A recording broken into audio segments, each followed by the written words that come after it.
Genesis 9 through 11 and Mark 4. And God blessed Noah and his sons and said to them, Be fruitful and multiply and fill the earth.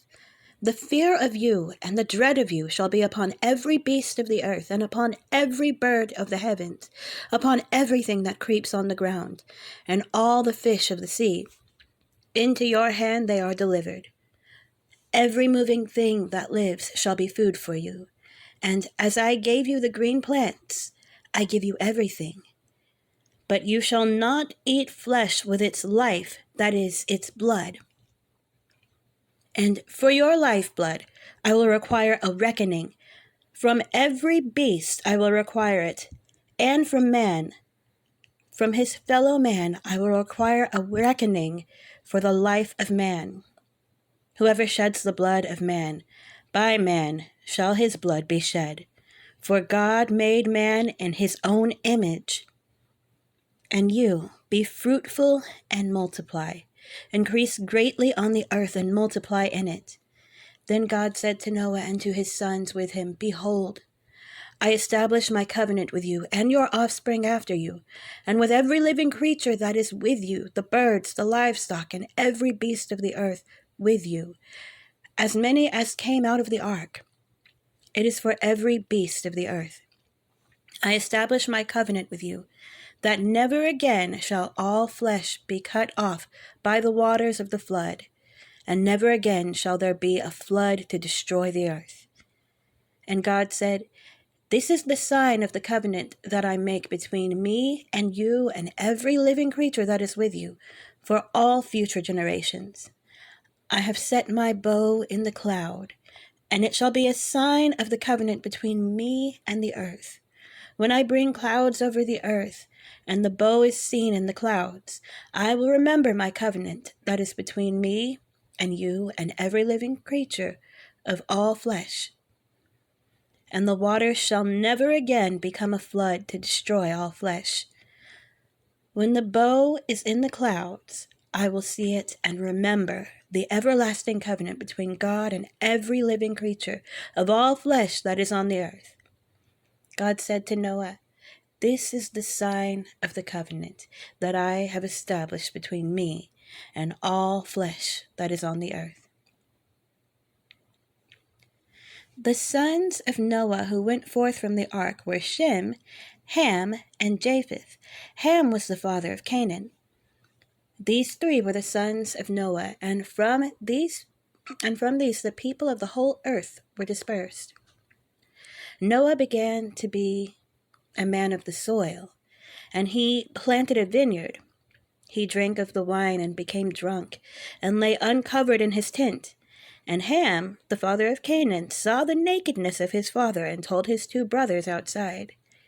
Then Shem and Japheth took a garment, laid it on both their shoulders, and walked backward, and covered the nakedness of their father.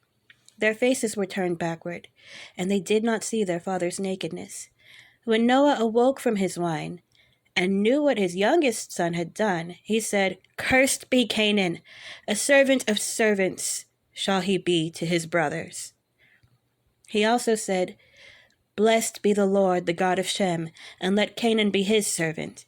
May God enlarge Japheth, and let him dwell in the tents of Shem, and let Canaan be his servant. After the flood, Noah lived 350 years. All the days of Noah were 950 years, and he died. Genesis 10. These are the generations of the sons of Noah, Shem, Ham, and Japheth. Sons were born to them after the flood. The sons of Japheth, Gomer, Magog, Madai, Javan, Tubal, Meshech, and Tiras. The sons of Gomer, Ashkenaz, Riphath, and Togarmah. The sons of Javan, Elisha, Tarshish, Kittim, and Zodanim. From these, the coastland peoples spread in their lands, each with his own language, by their clans, in their nations. The sons of Ham, Cush, Egypt, Put, and Canaan. The sons of Cush, Seba, Havilah, Sabta, Rama, and Sabteka. The sons of Rama, Sheba, and Dedan. Cush fathered Nimrod. He was the first on earth to be a mighty man. He was a mighty hunter before the Lord. Therefore it is said, like Nimrod, a mighty hunter before the Lord. The beginning of his kingdom was Babel, Erech, Akkad, and Calneh in the land of Shinar. From that land he went into Assyria and built Nineveh, Rehoboth, Calah, and Resen, between Nineveh and Calah. That is the great city. Egypt fathered Ludim, Anamim, Lehabim, Naphtuhim, Pathrusim, Calusim, from whom the Philistines came, and Caphtorim. Canaan fathered Sidon, his firstborn, and Heth, and the Jebusites, the Amorites, the Girgashites, the Hivites, the Arkites, the Sinites, the Arvadites, the Zemarites, and the Hamathites.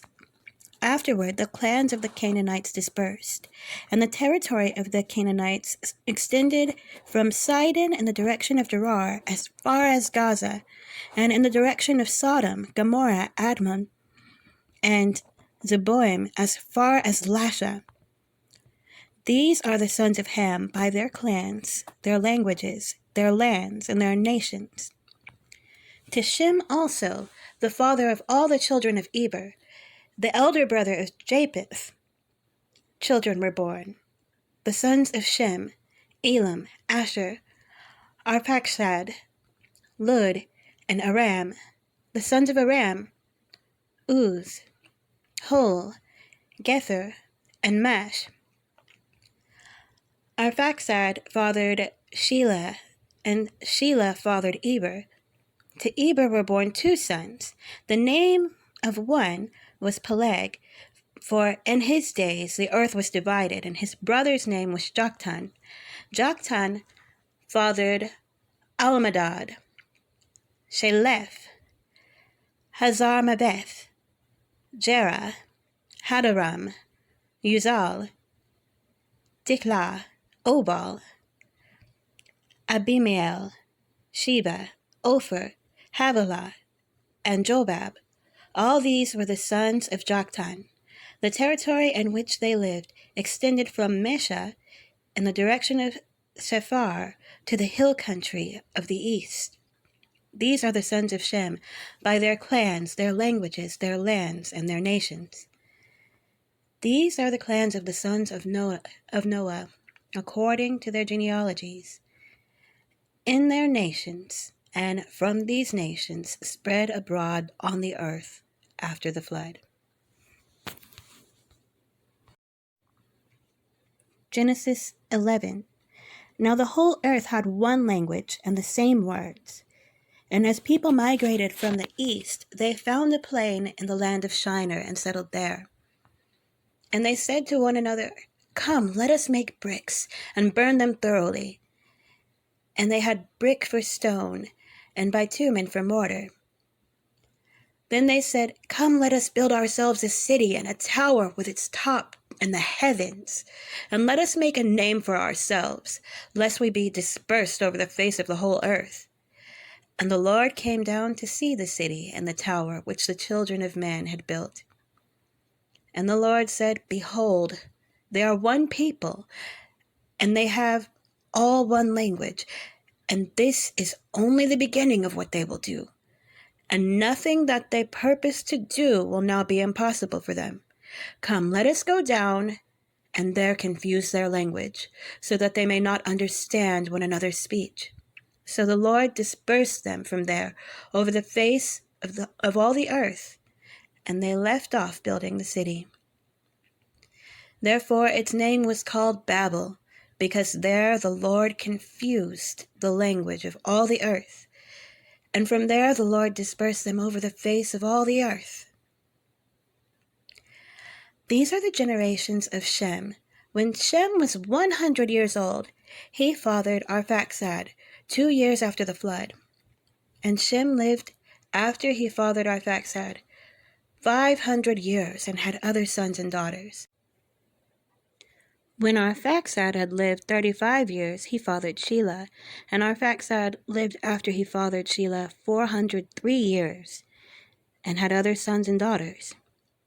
When Shelah had lived 30 years, he fathered Eber, and Shelah lived after he fathered Eber 403 years and had other sons and daughters. When Eber lived 34 years, he fathered Peleg, and Eber lived after he fathered Peleg 430 years and had other sons and daughters. When Peleg had lived 30 years, he fathered Reu, and Peleg lived after he fathered Reu 209 years and had other sons and daughters. When Reu lived 32 years, he fathered Serug, and Reu lived after he fathered Serug 207 years and had other sons and daughters. When Serug had lived 30 years, he fathered Nahor, and Serug lived after he fathered Nahor 200 years and had other sons and daughters.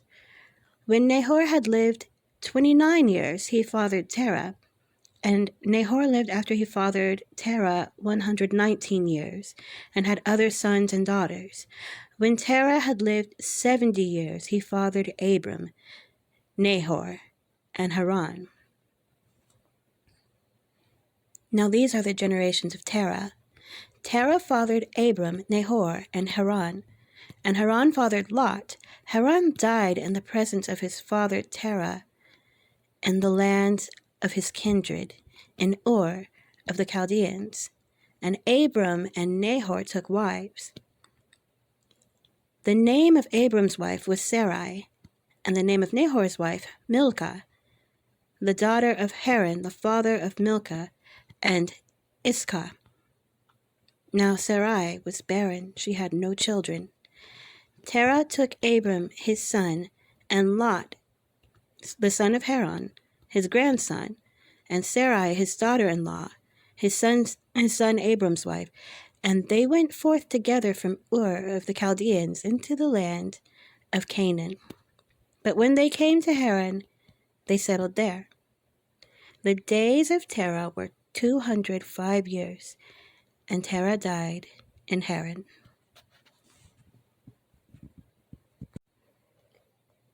Mark 4. Again he began to teach beside the sea, and a very large crowd gathered about him, so that he got into a boat and sat in it on the sea. And the whole crowd was beside the sea on the land. And he was teaching them many things in parables. And in his teaching he said to them, Listen, behold, a sower went out to sow.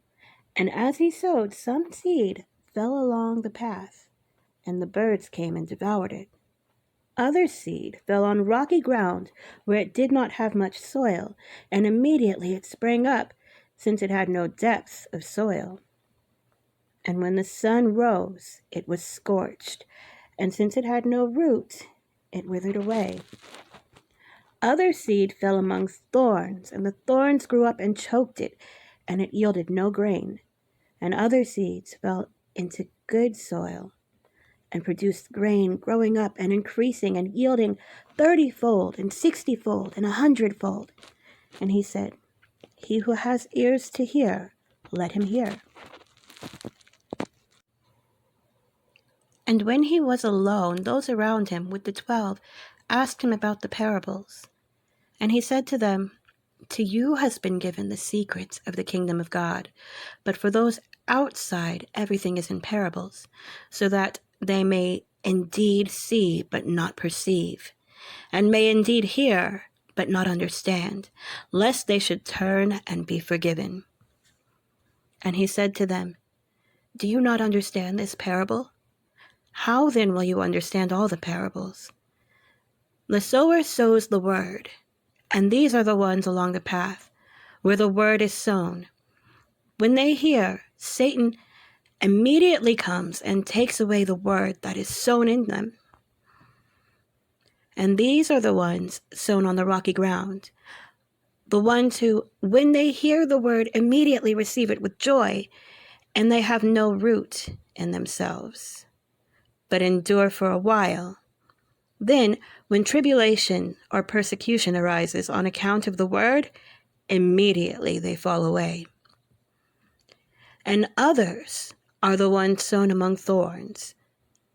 They are those who hear the word, but the cares of the world and the deceitfulness of riches and the desires for other things enter in and choke the word, and it proves unfruitful. But those that were sown on the good soil are the ones who hear the word and accept it and bear fruit 30-fold and 60-fold and 100-fold. And he said to them, Is a lamp brought in to be put under a basket or under a bed and not on a stand? For nothing is hidden except to be made manifest, nor is anything secret except to come to light. If anyone has ears to hear, let him hear. And he said to them, Pay attention to what you hear. With the measure you use, it will be measured to you, and still more will be added to you. For to the one who has, more will be given, and from the one who has not, even what he has will be taken away. And then he said, The kingdom of God is as if a man should scatter seed on the ground. He sleeps and rises night and day, and the seed sprouts and grows. He knows not how. The earth produces by itself first the blade, then the ear, then the full grain in the ear. But when the grain is ripe, at once he puts in the sickle, because the harvest has come. And he said, With what can we compare the kingdom of God? Or what parable shall we use for it? It is like a grain of mustard seed, which, when sown on the ground, is the smallest of all the seeds on the earth. Yet when it is sown, it grows up and becomes larger than all the garden plants and puts out large branches so that the birds of the air can make nests in its shade. With many such parables he spoke the word to them, as they were able to hear it. He did not speak to them without a parable, but privately to his own disciples he explained everything.